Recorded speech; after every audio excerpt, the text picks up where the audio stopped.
PVS promoters and developers, PVC Windows ಮತ್ತು ಡೇರಿಡೆ ಹಾಗೂ Paragon ಮುಖ್ಯ ಪ್ರಾಯೋಜಕರಾಗಿರೋ ಜನಧ್ವನಿ ನೇರ ಪ್ರಸಾರ ಕಾರ್ಯಕ್ರಮಕ್ಕೆ ಪ್ರೀತಿಯ ಸ್ವಾಗತ.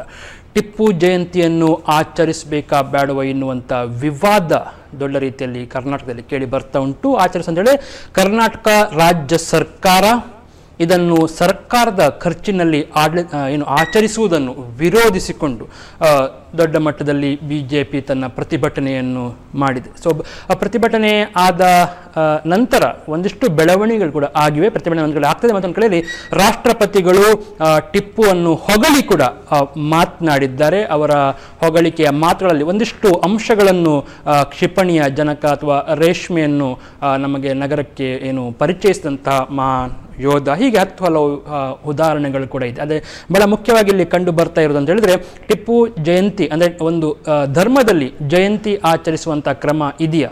ನಿಮ್ಮ ಹೋರಾಟ ಅಗತ್ಯ ಇತ್ತ ಅಥವಾ ನಿಮಗೆ ಅನಿಸ್ತಾ ಉಂಟಾ ಎಲ್ಲೋ ಒಂದು ಕಡೆಯಲ್ಲಿ ಕಳೆದ ಬಾರಿ ಕೂಡ ಮಾಡಿದ್ರು, ಆದ್ದರಿಂದ ಈ ಬಾರಿ ಕೂಡ ಮಾಡಲೇಬೇಕು, ನೀವು ಏನು ಮಾಡಿದ್ರು ಅವರು ಆಚರಿಸ್ತಾರೆ, ಏನು ಮಾಡಲಿಕ್ಕೆ ಸಾಧ್ಯ ಇಲ್ಲ? ಇಲ್ಲಿ ಎರಡು ವಿಷಯ, ಎರಡು ಆ್ಯಂಗಲಲ್ಲಿ ನಾವು ಚರ್ಚೆ ಮಾಡಬೇಕಾಗ್ತದೆ. ಒಂದನೇದಾಗಿ ಟಿಪ್ಪುವಿನ ಬಗ್ಗೆ, ಮತ್ತೊಂದು ಟಿಪ್ಪು ಜಯಂತಿ ಬಗ್ಗೆ. ಇದೆರಡು ಬೇರೆ ಬೇರೆ ವಿಚಾರಗಳು. ಒಂದನೇದಾಗಿ ಈಗ ಮಾತಾಡೋಕೆ ಹೇಳ್ತಾರೋ ಕೆಲವು ಗುರುನಾನಕರು ಮತ್ತೊಬ್ಬರು ಎಲ್ಲರ ಜಯಂತಿಗಳು ಬರ್ತಾ ಇದೆ, ಅದರ ಪ್ರಕಾರ ಗುರುನಾರಾಯಣ್ ಯಾರು ಇರ್ಬೋದು. ನಾನು ಹೇಳುವಂಥದ್ದು ಇಷ್ಟೇ, ಇಡೀ ವಿಶ್ವದಲ್ಲಿ ಪ್ರವಾದಿ ಮೊಹಮ್ಮದ್ ಸಲ್ಲಲ್ಲಾಹು ಅಲೈಹಿ ವಸಲ್ಲಂ ಒಂದು ಜನ್ಮ ಜಯಂತಿ ನಾವು ನೋಡಿದ್ದೇವೆ. ಆ ನಂತರ ಗೌಸುಲ್ ಆಲಂ ಮೊಹಿಯುದ್ದೀನ್ ಶೇಖ್ ಅವರದ್ದು ಅದು ಮಸೀದಿಯ ಒಳಗೆ ಮತ್ತು ಸೀಮಿತವಾಗಿ ಮಾಡುವಂಥದ್ದು ನೋಡಿದ್ದೇವೆ. ಇದು ಎರಡು ಬಿಟ್ಟರೆ ಇಡೀ ವಿಶ್ವದಲ್ಲಿ ಭಾರತ ಅಲ್ಲ, ಎಲ್ಲಿಯೂ ಜನ್ಮ ಜಯಂತಿ ಯಾರದ್ದು ಇಲ್ಲ. ಒಂದು ಇವರು ಹೇಳ್ತಾರೆ ಜನ್ಮ ಜಯಂತಿ ಅಂತ ಹೇಳಿದ್ರೆ ಆರಾಧನೆ ಅಲ್ಲ, ಅವರನ್ನೊಂದು ಬೇರೆ ರೀತಿಯಲ್ಲಿ ಸ್ಮರಣೆ ಮಾಡೋದು. ನನ್ನ ಪ್ರಶ್ನೆ, ಹಾಗಾದ್ರೆ ಈ ರಾಷ್ಟ್ರಕ್ಕೆ ಇಸ್ಲಾಮನ್ನು ಉತ್ತರದಂತ ಖ್ವಾಜಾ ಮೊಹಿನುದ್ದೀನ್ ಚಿಶ್ತಿ ಇದ್ದಾರೆ, ಅವರ ದಿನವನ್ನು ಆಚರಿಸಿದ್ದುಂಟ ನಿರ್ದಿಷ್ಟವಾಗಿ? ಸೈಯದ್ ದರ್ಗಾ ಇದ್ದಾರೆ, ಅವರು ಕೂಡ ಇಸ್ಲಾಮಿಕ ಪ್ರವರ್ತನೆ ಮಾಡಿದವರು, 20 ಲಕ್ಷ ಜನ ಸೇರಿಸಿ ಉರುಸ್ ಮಾಡ್ತಾರೆ, ಅವರ ವರ್ಷದಲ್ಲಿ ಒಂದು ಇದೆಯಾ? ಅದು ಬಿಡಿ. ಈ ಟಿಪ್ಪು ಸುಲ್ತಾನ್ ಅಲ್ಲದೆ ಬೇರೆ ಎಷ್ಟೋ ಮುಸಲ್ಮಾನರು ರಾಜರಿದ್ದಾರಲ್ಲ, ಸಾವಿರ ರಾಜರು ಇವರಷ್ಟು ಕೊಡುಗೆ ಕೊಟ್ಟಿಲ್ಲ ಅಂತ ಹೇಳಿ ಯಾರನ್ನಾದ್ರೂ ಮಾಡಿದ್ದಿದ್ಯಾ? ಹಾಗಾದ್ರೆ ಇದು ಯಾವುದಕ್ಕೆ ಹೋಲಿಕೆ ಆಗ್ತದೆ? ಪ್ರವಾದಿ ಮೊಹಮ್ಮದ್ ರವರ ಇದಕ್ಕೆ ಹೋಲಿಕೆ ಆಗ್ತದೆ. ಯಾಕಂತ ಹೇಳಿದ್ರೆ ಇದು ಒಂದು. ಎರಡನೇದಾಗಿ ಆ ಕಾರಣದಿಂದಾಗಿ ಮುಸ್ಲಿಂ ವಿದ್ವಾಂಸರು ಇಂತಹ ಜಯಂತಿ ಬೇಕು ಅಂತ ಹೇಳಿ ಅಪ್ಲಿಕೇಶನ್ ಹಾಕಿಲ್ಲ. ನೆನಪಿಟ್ಟುಕೊಳ್ಳಿ, ಇದು ನಮ್ಮ ಪ್ರಶ್ನೆ. ಈ ಜಯಂತಿ ಬೇಕು. ಈಗ ಯಾವ ಜಯಂತಿಗಳ ವಾಲ್ಮೀಕಿ ಜಯಂತಿ ಒಂದು ಸಂಘಟನೆ ಮತ್ತು ಒಂದು ಸಮುದಾಯ ಬೇಡಿಕೆಯನ್ನು ಇಟ್ಟಿತ್ತು, ಕೊಟ್ಟಿದ್ದೇವೆ. ಮತ್ತೊಂದು ಈ ಜಯಂತಿ ಹಾಕಬೇಕಂತ ಹೇಳಿದ್ರೆ ಯಾವ ಉಲೆಮಾಗಳು, ಯಾವ ಮೌಲಾನಗಳು ಯಾರು ಬೇಡಿಕೆಯನ್ನು ಇಟ್ಟಿದ್ದಾರೆ, ಒಂದು ಪ್ರಶ್ನೆ ಬೇಕಲ್ಲ. ಒಂದು. ಎರಡನೇದಾಗಿ 20 ವರ್ಷಗಳಲ್ಲಿ ಈ ಜಯಂತಿಯನ್ನು ಒಂದು ಸಂಘಟನೆಯಲ್ಲಿ ಮಾಡ್ತಾ ಬಂದಿದೆ. ಆಗ ನಮ್ಮ ಸರ್ಕಾರ ಇದ್ದಾಗ ಕೂಡ ನಮ್ಮ ನಾಯಕರು ಹೋಗಿದ್ದಾರೆ. ಈಗೇನು ತೋರಿಸ್ತಾ ಇದ್ದೀರಲ್ಲ, ಅಶೋಕ್ ಅವರು ಕಿರೀಟ ಹಾಕಿದ್ರು ಅಂತ ಹೇಳಿ.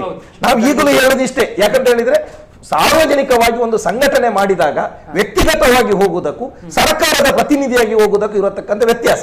ನಮ್ಮ ಪ್ರಶ್ನೆ ಇಷ್ಟೇ, ಸರ್ಕಾರದ ದುಡ್ಡಲ್ಲಿ ಇಂತಹ ಒಂದು ಆಚರಣೆಗಳು ನೀವು ಯಾರನ್ನ ಕೇಳಿ ನೀವು ಮಾಡಿದ್ದೀರಿ, ನಿಮ್ಗೆ ಯಾರು ಅರ್ಜಿಗಳನ್ನ ಹಾಕಿದ್ದಾರೆ, ಇದಿಷ್ಟು ಮುಖ್ಯವಾದ ಪ್ರಶ್ನೆ. ಜಯಂತಿ ಇಲ್ಲ ಆದ್ರೂ ನೀವು ಮಾಡ್ತಾ ಇದ್ದೀರಿ, ಯಾರ ಒತ್ತಡ ಇತ್ತು, ಏನಾದ್ರೂ ಇತ್ತ? ನೋಡಿ, ಇದು ಸರ್ಕಾರ ಮಾಡುತ್ತಾ ಇರುವಂತದ್ದು. ಹೌದು, ಮತ್ತೆ ಇವರು ಈಗಲೂ ಮಾತಾಡುವಾಗ, ಮತ್ತೆ BJP ಎಲ್ಲಾ ನಾಯಕರು ಮಾತಾಡುವಾಗ ಇದು ಒಂದೇ ಟಿಪ್ಪು ಜಯಂತಿ ಒಂದೇ ಕರ್ನಾಟಕದಲ್ಲಿ, ಬೇರೆ ಯಾವುದೂ ಇಲ್ಲ. ಈಗ ತಾವು ಹೇಳಿದ್ರಿ ಜಿಲ್ಲೆಗೆ ಇಷ್ಟು ಹಣ ಕೊಟ್ಟು, ರಾಜ್ಯಕ್ಕೆ ಇಷ್ಟು ಹಣ ಕೊಟ್ಟು ಬೇಕಾ ಅಂತ. ನೋಡಿ, ಎಲ್ಲ ಜಯಂತಿಗಳಿಗೂ ಅದು ಕನ್ನಡ ಮತ್ತು ಸಂಸ್ಕೃತಿ ಇಲಾಖೆಯ ಮುಖಾಂತರ ನಡೆಯುವಂಥದ್ದು. ಟಿಪ್ಪು ಜಯಂತಿ ಪ್ರಥಮ ಆಗ ಅಲ್ಪಸಂಖ್ಯಾತ ಇಲಾಖೆ ಮುಖಾಂತರ ಆಯಿತು. ನಂತರ ಈಗ ಹೋದ ವರ್ಷ ಮತ್ತು ಈ ವರ್ಷ ಇದು ಕನ್ನಡ ಮತ್ತು ಸಂಸ್ಕೃತಿ ಇಲಾಖೆ ಮುಖಾಂತರ ಆಗ್ತಾ ಇತ್ತು. ಕನ್ನಡ ಮತ್ತು ಸಂಸ್ಕೃತಿ ಇಲಾಖೆ ಇರುವುದೇ ಅದಕ್ಕೆ. ಏನು ಕೊಡುಗೆ ಕೊಟ್ಟಿದ್ದಾರೆ ಕರ್ನಾಟಕ ರಾಜ್ಯದಲ್ಲಿ, ಈಗ ವೈಜ್ಞಾನಿಕವಾಗಿ ಕೊಡುಗೆ ಕೊಟ್ಟಿದ್ದಾರೆ. ಮತ್ತೆ ಒಂದು ಒಂದು ವಿಶ್ವದಲ್ಲಿ ಯುದ್ಧ ಮಾಡುತ್ತಲೇ ಒಂದು ಶಹೀದ್ ಆದವ ಬೇರೆ ಯಾವ ರಾಜರಿದ್ದಾರೆ ಹೇಳಿ? ಜೀವವನ್ನು ತೆತ್ತವರು ಎಲ್ಲ ಬಂಗಲೆ ಒಳಗಿರ್ತಾರೆ, ಅರಮನೆ ಒಳಗಿರ್ತಾರೆ, ಏನಾದ್ರೂ ಪಗಡೆ ಆಡ್ತಾ ಇರ್ತಾರೆ. ಹೋರಾಟ ಮಾಡ್ತಿದ್ರು ಅಂತ ಹೋರಾಟ ಮಾಡ್ತಾನೆ ತಾನೇ ಒಬ್ಬ ಸೈನಿಕರನ್ನು ನಂಬಿ ಅವರು ಇರ್ತಾರೆ. ಅವರಿಗೆ ಒಂದು ಹುರಿದುಂಬಿಸಲಿಕ್ಕೆ ತಾನೇ ಎದುರಾಗಿ ನಿಂತು ಒಂದು ಯುದ್ಧ ಭೂಮಿಯಲ್ಲಿ ಮಾಡಿದಂಥ ಒಂದು ಇದು ಉದಾಹರಣೆ ಪ್ರಪಂಚದಲ್ಲಿ ಬೇರೆ ಯಾವುದೂ ಇಲ್ಲ ಅಂತ ಒಬ್ಬರದ್ದು. ಈಗ ಇವರು ಹೇಳಿದ್ರು ಜಯಂತಿ ಅಂತೇಳಿ. ಈಗ ಪ್ರವಾದಿಯವರದ್ದಾಗ್ಲಿ ಬೇರೆಯವ್ರದ್ದಾಗ್ಲಿ ಮುಸ್ಲಿಮರಿಗೆ ಸಂಬಂಧಿಸಿ ಅದು ಇಂಗ್ಲಿಷ್ ಕ್ಯಾಲೆಂಡರ್ ಅಲ್ಲ. ನಾವು ಇದು ಮಾಡುವಂಥದ್ದು ಯಾವುದು ಲೂನಾರ್ ಕ್ಯಾಲೆಂಡರ್. ಅದಕ್ಕೂ ಇದಕ್ಕೂ 11 ದಿನಗಳ ವ್ಯತ್ಯಾಸ ಇದೆ ವರ್ಷದಲ್ಲಿ. ಅಲ್ಲ, ಇದು ಒಂದು ಬಿಟ್ಟರೆ ಬೇರೆ ಯಾವುದಾದ್ರೂ ನೀವು ಒಂದು ನನಗೆ ತೋರಿಸಿ ಅಂತ ಹೇಳ್ತೇನೆ. ಅದು ಮಾಡುವಂಥದ್ದು ಚಂದ್ರಮಾನ ಇಸ್ಲಾಮಿಕ್ ಇಸ್ಲಾಮಿಕ್ ಆಗಿ ಮಾಡುವುದಿದ್ರೆ ಅದು ಚಂದ್ರಮಾನ. ಆಯ್ತು, ಚಂದ್ರಮಾನದಲ್ಲಿ ಆದ್ರೂ ಮಾಡಿದ್ದು ಹೇಳಿ. ಮಧ್ಯದಲ್ಲಿ ಅದು ಮಾಡುವುದ್ರೆ ಚಂದ್ರಮಾನ. ಆವಾಗ ವರ್ಷದಲ್ಲಿ 11 ದಿವಸ ಪ್ರತಿ 33 ವರ್ಷ ಆಗುವಾಗ 1 ವರ್ಷ ಜಾಸ್ತಿ ಬರ್ತದೆ. ಅದು ಧಾರ್ಮಿಕವಾಗಿ ಮಾಡುವುದಿದ್ರೆ ಅವಕಾಶ ಇದೆ. ಈಗ ಇಲ್ಲಿ ಬಂದದ್ದು ಇದು ಜಯಂತಿ ಅಂತ ಹೇಳಿದ್ರೆ ಅವರನ್ನು ಆರಾಧನೆ ಮಾಡುವಂತದ್ದು, ಅವರೇ ಎಲ್ಲ ಲೀಡರ್ ನಮ್ದು ಅದಂತ ಹೇಳುವಂತದ್ದಲ್ಲ. ಅವರು ಏನು ರಾಜ್ಯಕ್ಕೆ ಕೊಡುಗೆ ಕೊಟ್ಟಿದ್ದಾರೆ ಅದನ್ನ ಆ ದಿವಸ ಚರ್ಚಿಸುವ. ಈಗ ಅದು ಕೂಡ ಟಿಪ್ಪು ಒಬ್ಬರೇ ಅಲ್ಲ, ರಾಜ್ಯದಲ್ಲಿ ಒಂದು 15-20 ಮಂದಿಯ ಜಯಂತಿಗಳ ಆಚರಣೆ ಅದಕ್ಕೆ ಒಂದು ಕೂಡಿಸಿಕೊಂಡು ಎಲ್ಲ ಇನ್ನು ನಾನು ಹೇಳುದು, ಈಗ ಏನೆಲ್ಲ ಜಯಂತಿ, ಬಸವ ಜಯಂತಿ ಇರಬಹುದು, ಬುದ್ಧ ಜಯಂತಿ, ಮತ್ತೊಂದು ಜಯಂತಿ ಇರಬಹುದು, ಹಿಂದೂಗಳು, ಕ್ರೈಸ್ತರು, ಜೈನರು, ಸಿಖ್ಖರು ಅನಾದಿ ಕಾಲಗಳಿಂದಲೂ ಈ ಏನು ಜಯಂತಿಗಳಿದೆ ಇದನ್ನು ಮಾಡಿಕೊಂಡು ಬಂದಿದ್ದಾರೆ. ಅವರ ಧರ್ಮದಲ್ಲಿ ಇದಕ್ಕೆ ಅವಕಾಶಗಳು ಕೂಡ ಇದೆ. ಒಂದು ನಿಮಿಷ, ನಮ್ಮ ಶುಕ್ರವಾರ ನಾವು ಒಂದು ಮಸೀದಿಗೆ ಹೋಗ್ತೇವೆ. ಇಡೀ ವಿಶ್ವದಲ್ಲಿ ನಮ್ಮ ನಮಾಜ್ ಸಹಿ ಹಾಕಬೇಕಾದ್ರೆ 4 ಜನ ಖಲೀಫರ ಹೆಸರು ಹೇಳಲೇಬೇಕು. ಆ 4 ಜನ ಖಲೀಫರ ಜನ್ಮ ಜಯಂತಿ ಇಲ್ಲ. ಇನ್ನು ಇವರು ಇರಲಿ, ಜನ್ಮ ಜಯಂತಿ ಅಲ್ಲ, ಅದು ಒಂದು ದಿನದ ಸ್ಮರಣೆ ಅಂತ ಆದ್ರೆ ಆ 4 ವ್ಯಕ್ತಿಗಳ ಯಾವತ್ತಾದ್ರೂ ವರ್ಷದಲ್ಲಿ ಒಂದು ದಿವಸ ಅಂತ ಇವರು ನಿಗದಿಪಡಿಸಿ ಒಂದು ಸ್ಮರಣೆ ಮಾಡಿದ್ದಿದ್ಯಾ?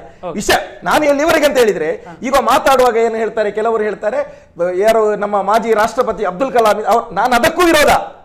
ಜನ್ಮ ಜಯಂತಿ ಇಲ್ಲ ಅಂತ ಹೇಳಿದ ಮೇಲೆ ಅಬ್ದುಲ್ ಕಲಾಂ ಅವರದ್ದು ಜನ್ಮ ಜಯಂತಿ ಇಲ್ಲ. ಆದರೆ ನಿಮ್ಮಂತ ಉದಾರಿಗಳು, ನಿಮ್ಮಂತ ಹಿಂದೂಗಳು ಅವರನ್ನೊಂದು ರಾಷ್ಟ್ರಭಕ್ತರಾಗಿ ನೀವು ಮಾಡುವುದಾದರೆ ಗೊತ್ತಾಯ್ತಲ್ಲ, ನೀವು ಮಾಡಿ. ನಮ್ಮಲ್ಲಿ ಇಲ್ಲ ಅಂತ ಹೇಳುವಂತ ಎದೆಗಾರಿಕೆ, ನಮ್ಮಲ್ಲಿ ಇಲ್ಲ ಅನ್ನತಕ್ಕಂಥ ಇದು ನಮ್ಗೆ ಬರ್ಬೇಕು. ನಾನು ಹೇಳುದು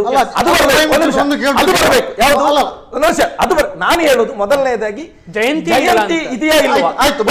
ಆಯ್ತು, ಟಿಪ್ಪು ಕೊಟ್ಟ ಕೊಡುಗೆಯನ್ನ ಸ್ಮರಿಸಬೇಕಾ ಬೇಡವಾ? ಒಂದು ನಿಮಿಷ ನಿಲ್ಲಿ. ಇವರು ಹೇಳಿದ್ರು, ಈಗ ಟಿಪ್ಪು ಅನ್ನುವಂತ ಒಂದು ವ್ಯಕ್ತಿತ್ವ, ಆ ವ್ಯಕ್ತಿತ್ವಕ್ಕೆ ಪರವೂ ಇದೆ, ವಿರೋಧವೂ ಇದೆ. ಹೌದಾ? ಪರವನ್ನ ಹೇಳಲಿಕ್ಕೆ ಪ್ರಜಾಪ್ರಭುತ್ವದಲ್ಲಿ ಅವರಿಗೂ ಹಕ್ಕಿದೆ, ವಿರೋಧ ಹೇಳಲಿಕ್ಕೂ ಹಕ್ಕಿದೆ. ಈಗ ಟಿಪ್ಪುವನ್ನು ಮತಾಂಧ, ಕ್ರೂರಿ ಅಂತ ಹೇಳುವ ವ್ಯಕ್ತಿಗಳು ಕೂಡ ಒಂದು ಪುಸ್ತಕ, ಒಂದು ಗ್ರಂಥ, ಒಂದು ದಾಖಲೆ, ಪತ್ರಗಳನ್ನು ಆಧಾರವಾಗಿಟ್ಟು ಅವರು ಹೇಳುದು. ಇನ್ನು ಟಿಪ್ಪು ಎಲ್ಲರನ್ನು ಪ್ರೀತಿಸಿದ್ದಾನೆ ಅಂತ ಹೇಳುವಂತ ವ್ಯಕ್ತಿತ್ವ ಏನಿದೆ, ಅದಕ್ಕೂ ಇವರು ಕೊಡತಕ್ಕಂಥದ್ದು ಏನಂತ ಹೇಳಿದ್ರೆ ದಾಖಲೆಗಳು. ಅಂದ್ರೆ ಒಂದು ವ್ಯಕ್ತಿ ಪರ ಮತ್ತು ವಿರೋಧ ಅಂತ ಹೇಳಿದ್ರೆ ವಿವಾದಾಸ್ಪದ ವ್ಯಕ್ತಿ ಅಂತೂ ಆಗಿಬಿಟ್ಟ. ಹೀಗೆ ಆಗಬೇಕಾದರೆ ಯಾವ ರೀತಿ ಮಾಡ್ಬೇಕಂತ ಹೇಳಿದ್ರೆ, ಪರ ಇದ್ದವರನ್ನು, ವಿರೋಧಿ ಇದ್ದವರನ್ನು ಸೇರಿಸಿಕೊಂಡು ಒಂದು ಚರ್ಚೆಯನ್ನ ಮಾಡಿಕೊಂಡು ಆ ಒಂದು ಸಾಧಕ ಬಾಧಕಗಳ ಚರ್ಚೆ ಮಾಡಿಕೊಂಡು ಮಾಡಿದಾಗ ಅದಕ್ಕೆ ಒಂದು ಅರ್ಥ ಇರ್ತಿಲ್ಲ. ಇವತ್ತು ಯಾವುದಾದಂತ ಚರ್ಚೆಗಳಾಗಿದೆಯಾ? ಇವರು ಹೋಗಿದ್ದಾರಾ ಅಥವಾ ಯಾರಾದ್ರೂ ಹೋಗಿದ್ದಿದ್ಯಾ? ಯಾರು ಅರ್ಜಿ ಹಾಕಿದ್ದಾರೆ, ಯಾರು ಅಪ್ಲಿಕೇಶನ್ ಹಾಕಿದ್ದಾರೆ, ಯಾರು ಕೇಳಿದ್ದಾರೆ? ಈಗ ರಾಜ್ಯಾದ್ಯಂತ ಇವರು ವಿರೋಧಿಸ್ತಾ ಇದ್ದಾರೆ. ಕೆಲವರು ಹೇಳ್ತಾರೆ ಬಿಜೆಪಿಯವರು ವಿರೋಧ ಮಾಡಿದ್ದು ಜಾಸ್ತಿ ಆಯ್ತು ಅಂತ. ಆದ್ರೆ ನಾನು ಆಕ್ಚುಲಿ ಸ್ವಾಗತಿಸ್ತೇನೆ ಅವರ ವಿರೋಧವನ್ನ. ಆಕ್ಚುಲಿ ಅವರು ವಿರೋಧ ಮಾಡಿದ್ರಿಂದ ಟಿಪ್ಪುನ ಬಗ್ಗೆ ಅರಿತುಕೊಳ್ಳಿಕ್ಕೆ, ಟಿಪ್ಪುನ ಬಗ್ಗೆ ಸಂಶೋಧನೆ ಮಾಡ್ಲಿಕ್ಕೆ, ಟಿಪ್ಪು ಏನು ಕೆಲಸ ಮಾಡಿ ಅರಿತುಕೊಳ್ಳಿಕ್ಕೆ ಅವಕಾಶ ಆಯ್ತು.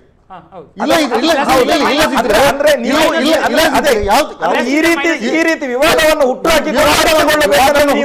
ಅವರು ಆದ್ರೆ ಸಮಾಜಕ್ಕೆ ನಾವೇ ಕಲ್ತುಕೊಳ್ಳಿಕ್ಕೆ ಆಯ್ತು. ನಾವೇ ವಿಚಾರ ನೋಡಿ. ನೀವು ಫೇಸ್ಬುಕ್ ಮತ್ತು ವಾಟ್ಸಪ್ ಅಲ್ಲಿ ಈಗ ನೋಡುವಾಗ ಅದರ ಏನೇನೋ ಆರ್ಟಿಕಲ್ ಬರ್ತದೆ, ಇವರೇನೋ ಇತ್ತೀಚೆಗೆ ತಯಾರು ಮಾಡಿದ ಆರ್ಟಿಕಲ್ ಅನ್ನು ಓದಿ ಅಥವಾ ಅದನ್ನು ಹೇಳಿ ನೀವು ಯಾರ ಬಗ್ಗೆ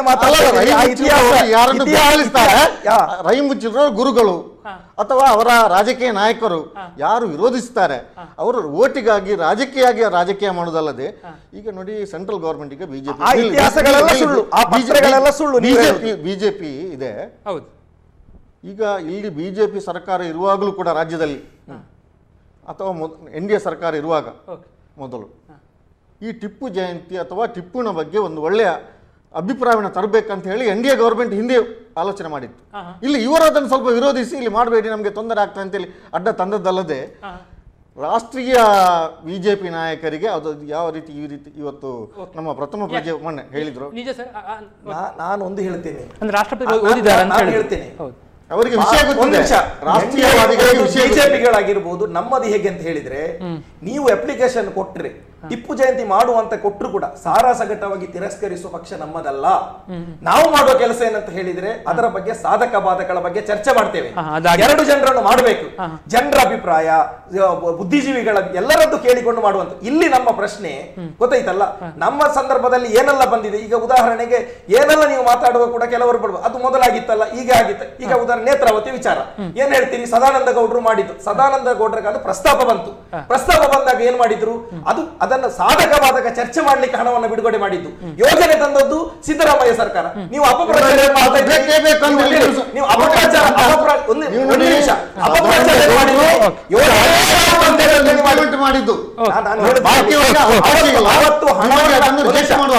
ಅದೇ ರೀತಿಯಲ್ಲಿ ಇದರದ್ದು ಕೂಡ ಹಾಗೆ. ನಮ್ಮ ಸರ್ಕಾರ ಇದ್ದಾಗ ನೀವು ಯಾವುದೇ ಒಂದು ಇದನ್ನು ತಂದಾಗ ಜಾತಿ ಧರ್ಮ ವ್ಯಕ್ತಿ ಅಂತ ನೋಡುವುದಿಲ್ಲ.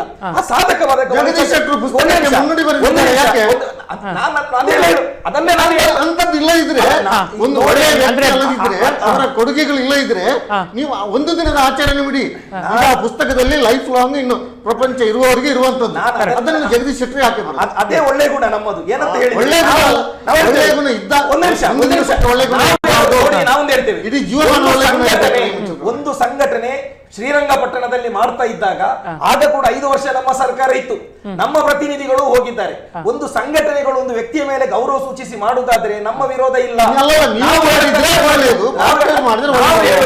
ಸರ್ಕಾರದ ದುಡ್ಡಲ್ಲಿ ಮಾಡುವಾಗ ಕೂಡ ನೀವು ಸಾಧಕ ಬಾಧಕಗಳ ಬಗ್ಗೆ ಚರ್ಚೆ ಮಾಡಬೇಕಿತ್ತು. ಒಂದು ಎರಡನೇದು ಈಗಿರ್ಲಿ, ಏನಿದೆ ಶ್ರೀರಂಗಪಟ್ಟಣಕ್ಕೆ ನೀವು ಹೋಗಿ ನೋಡಿ, ಅಲ್ಲಿ ಸರಿಯಾದ ಕಾಂಪೌಂಡ್ ವಾಲ್ ಇಲ್ಲ, ಅಲ್ಲಿ ನಾಯಿ ನರಿಗಳು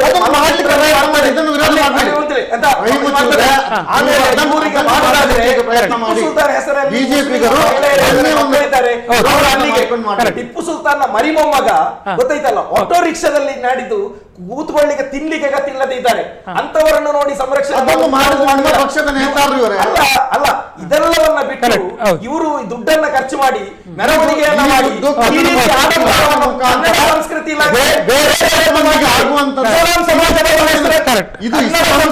ಏನು ಸಂಬಂಧ ಇದೆ? ಟಿಪ್ಪು ಸುಲ್ತಾನ್ ಒಬ್ಬ ಮುಸ್ಲಿಂ ಆಗಿದ್ದಾರೆ, ಅವರ ಹೆಸರನ್ನು ನೀವು ಅನಾಚಾರ ಮಾಡಿದ್ರೆ ಅದರ ಕೆಟ್ಟ ಹೆಸರು ಇಸ್ಲಾಂ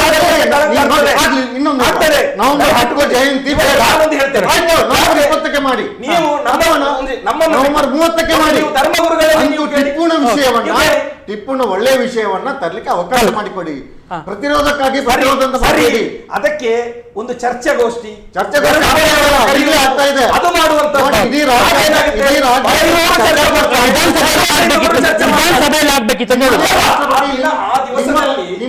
ಚರ್ಚೆಗೋಷ್ಠಿ